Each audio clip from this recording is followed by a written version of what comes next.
The most clicked. Next, the stories most debated online today. One of the most discussed is hackers versus Scientology. A group calling themselves Anonymous has vowed to destroy the Church of Scientology. When you drive past an accident, it's not like anyone else.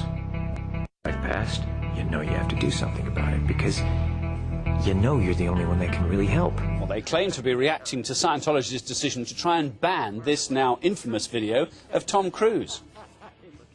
Hello, leaders of Scientology. We are anonymous.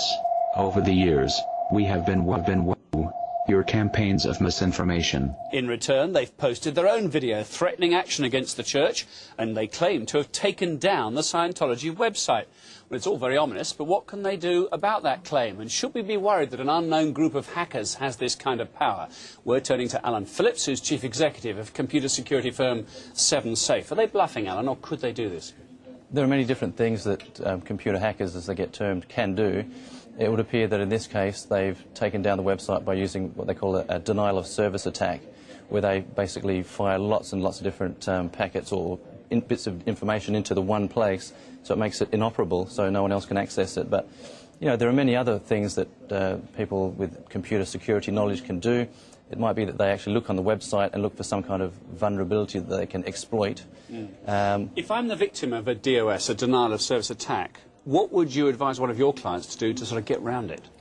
Well, the denial of service attack, or the distributed denial of service attack, is actually quite a difficult thing to stop, because you have suddenly, out of the blue, a whole bunch of machines all accessing the same machine, and well, you know, it's like trying to get too many people onto a bus. You can't do anything about it. So there is that clog at the doors. It's literally like that.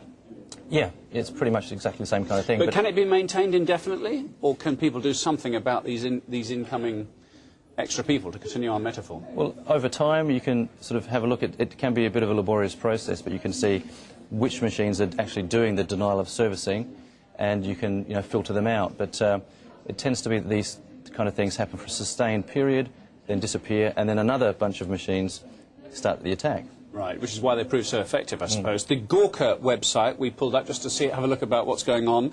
It talks about the power people now have on the internet if they want to do this. Is this something that you talk to your clients and big companies about, trying to find a strategy to prevent these kind of attacks, or if they happen, how they circumvent them? Well, it's difficult, as I said, this particular kind of attack, because if you've got an online presence and you say you're selling something, basically time is money. So every minute you're down. Sure. And quite often the criminal gangs, if you like, actually target these sites, like the betting sites have been targeted, you probably recall from a couple of years ago, and they ask them to pay ransom money. So, I mean, in some occasions that happens as well. You've actually heard cases where that's been handed over? Yes. What? Deceased, we'll keep doing this unless you give us money, and people have actually handed over? Yeah, because... But, I mean, that must be on the promise of absolutely nothing, surely. Well, if they're paying the money, that's actually less money than they would be making while they're online. I suppose it's worth it. Sensible. Interesting, the moral code of this, coming away from the electronics of it. This is a site that who attack Scientology.